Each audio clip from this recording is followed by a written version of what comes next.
आज भद्रक ग्रामांचल थाना अधीनस्थ नुआसाही अंचल दुर्दांत अपराधी प्रफुल्ल मल्लिक को एनकाउंटर। काली राति में भद्रक में लुट करने प्रफुल्ल जड़े सहयोगी सहित योजना करता खबर पाई चढ़ाऊ करते ग्रामांचल पुलिस हेले पुलिस को देखी ऊपर को गुली चढ़ाई फेराई देवाक उद्यम करने समय पुलिस पाल्टा गुली आहत होता बबू। एनकाउंटर में प्रफुल्ल डाहाण गोड़े गुली बाजी। गुरुतर प्रफुल्ल को भद्रक मेडिकल भर्ती करिछि पुलिस। तार सहयोगी सेठारु फेरार हो जाइछि। बालेश्वर एवं भद्रक जिले में विभिन्न थाना 25 ऊर्ध्व मामला रही प्रफुल्ल मल्लिक और पप्पू नाम। विशेषकर घरे पशि डकैती करने एटीएम छिनताई भली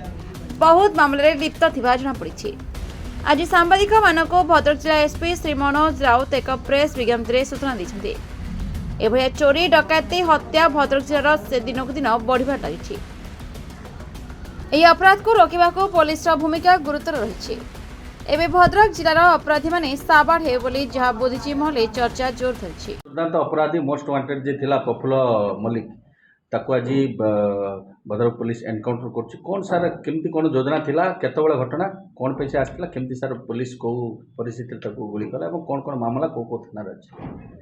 एक्चुअली आप जानिथिबे निकट अतीत आम भद्रक जिले में भद्रक रूराल थाना साबरंग वासुदेवपुर ये सब हाउस डकायती बर्गलारी होती से कौन है देखीचु आम गोटे प्रकार एमो किसी क्रिमिनाल आसुंच आर्म रोचे भुजाली रोचे पिस्तल रोचे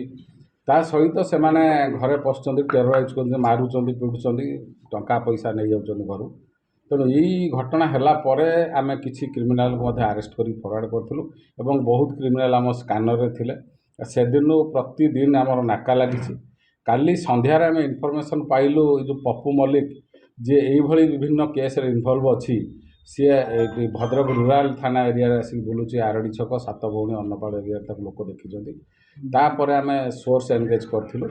राति आरडी छकर जो नाका लगी से आम देखा जाना पाइलु जे दी जन पल्सर आमर बहुत स्पीड रे गले सात भौणी आड़े गल गोटे ब्लैक पल्सर जोटा कि डाउट होता कहीं अलरेडी फोटो आम पाखे सब स्टाफ को सर्कुलेट करूँ।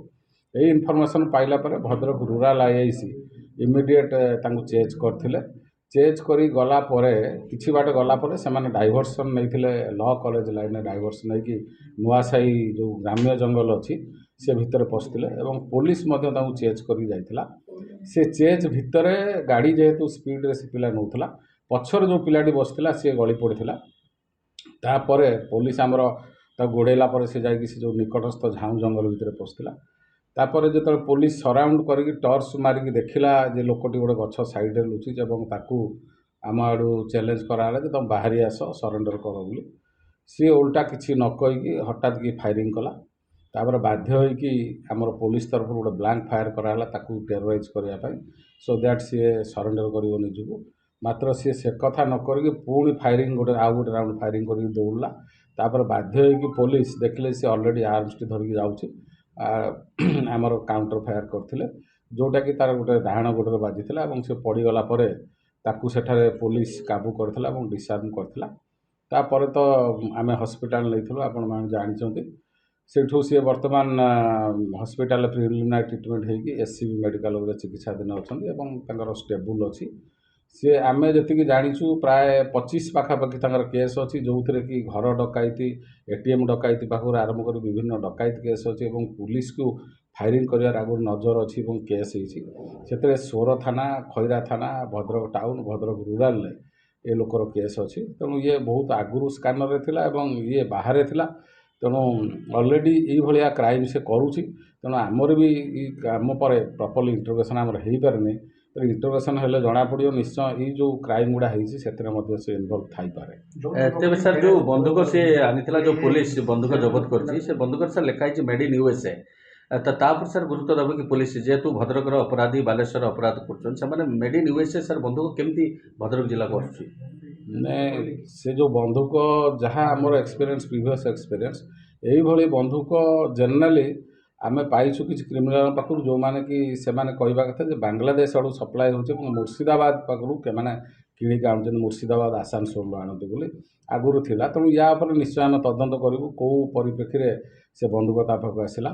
ତେଣୁ ଦରକାର ପଡ଼ିଲେ ଆମେ ମଧ୍ୟ ଯେଉଁ ଜାଗାରୁ ସେ ବନ୍ଧୁକ ଆଣିଛି ସେ ଡେନ୍ ବି ମଧ୍ୟ ଯାଇକି ଆମେ ଇନଭେଷ୍ଟିଗେସନ୍ ତା ସହିତ ଯୋଉ ଯୁବକ ଆସିଥିଲେ ତାକୁ ଖୋଜିବା ପାଇଁ ପୁଲିସ ହଁ ଆମେ ତେଣୁ ଆମର ଯେତିକି ବୋର୍ଡରିଂ ଥାନା ଅଛି ସିମୁଳିଆ ସୋର ଖଇରା ଆମେ ସମସ୍ତଙ୍କୁ ଜଣେଇଛୁ ଆମେ ମଧ୍ୟ ଏଲର୍ଟ ଥିଲୁ ଗେଟ୍ ଗୁଡ଼ାକୁ ମଧ୍ୟ ଟୋଲ୍ ଗେଟ୍କୁ ମଧ୍ୟ ଜଣାହେଇଛି ଯେହେତୁ ନମ୍ବରଟି ଆମେ ଜାଣିପାରିଲୁନି ବ୍ଲାକ୍ ପଲ୍ସର ଥିଲା ଏବଂ ଭାବୁଛୁ ସେ ନିଶ୍ଚୟ ବହୁତ ଜଲ୍ଦି ଆମେ ତାକୁ ଧରିବୁ ନିଶ୍ଚୟ ଡିଟେକ୍ଟ ହେବ ସେ ପିଲାକୁ ଏବଂ ଧରିବୁ ସାର୍ ଭଦ୍ରକରୁ କ'ଣ କ'ଣ ସବୁ ସେ କିଛି ଯୋଜନା କରୁଥିଲା କି ବଡ଼ ଡକାୟତି ଯେଉଁ ଯୋଜନା କରୁଥିଲା କି ନର୍ମାଲି ଆପଣମାନେ ଜାଣିଥିବେ ବିଗତ ଦିନରେ ଯେଉଁଗୁଡ଼ା ହେଇଛି ସବୁଗୁଡ଼ା ହାଉସ୍ ଡକାୟତି ହେଇଛି ତେଣୁ ୟାର ଏମୋ ମଧ୍ୟ ଆଗରୁ ସେଇଭଳିଆ ଅଛି ରାସ୍ତାରେ ଛଡ଼େଇବା ATM ଗାଡ଼ି ଡକାୟତି କରିବା ଆଉ ଘର ଡକାୟତି କରିବା ତେଣୁ ବର୍ତ୍ତମାନ ତ ତାକୁ ପୁରା ପ୍ରପରଲି ଆମେ ଇନଭେଷ୍ଟିଗେସନ୍ କରିପାରିଲୁନି କି ଆମେ ଇଣ୍ଟରୋଗେସନ୍ କରିପାରିନୁ ତେଣୁ ମୋର ଦୃଢ଼ ବିଶ୍ୱାସ ଅଛି ସେ ଏଇଭଳି କ୍ରାଇମ୍ କରୁଛି ଏବଂ ଆମର ଯେଉଁ 3ଟା କ୍ରାଇମ୍ ହେଇଛି ସେଥିରେ ଇନଭଲ୍ଭ ଥିବ ସାର୍ ତାକୁ ଭଦ୍ରକରେ କେଉଁ ସହଯୋଗ କରୁଥିଲେ ସେ କେମିତି ଭଦ୍ରକର ଯେହେତୁ ବାଲେଶ୍ୱର ଜିଲ୍ଲାର ସେ କ୍ରାଇମ୍ କରେ ଭଦ୍ରକରୁ ତାକୁ କିଏ ସହଯୋଗ କରୁଥିଲେ ତାକୁ ନାଇଁ ଭଦ୍ରକରେ ଆଗରୁ ସେ ଆସିକି କ୍ରାଇମ୍ କରିଛି ଏବଂ ତାର ଯେଉଁ ସହଯୋଗୀ ଥିଲେ ସେ ଭଦ୍ରକ ଜିଲ୍ଲାର ସେମାନେ ଅଲରେଡ଼ି ସୋର ଜେଲ୍ରେ ଅଛନ୍ତି ତେଣୁ ଭଦ୍ରକ ଏରିଆ ଉପରେ ସେ ଆକ୍ୱାଣ୍ଟେଡ୍ ତେଣୁ ଯେହେତୁ ଆକ୍ୱାଣ୍ଟେଡ୍ ଆହୁରି କିଛି ଲୋକାଲ୍ କ୍ରିମିନାଲ୍ ଭଦ୍ରକର ନିଶ୍ଚୟ ତାର ସହଯୋଗୀ ଥିବେ ଯେଉଁଟାକି ଆମେ ଫ୍ୟୁଚରରେ ତଦନ୍ତରେ ନିଶ୍ଚୟ ବାହାର କରିବୁ ଗତକାଲି ଘଟଣା ପରେ ପୁଲିସ ଭଦ୍ରକ ଜିଲ୍ଲାରୁ ସୁବ୍ରଜିତ ପାଳଙ୍କ report the Republic Odisha 24 news.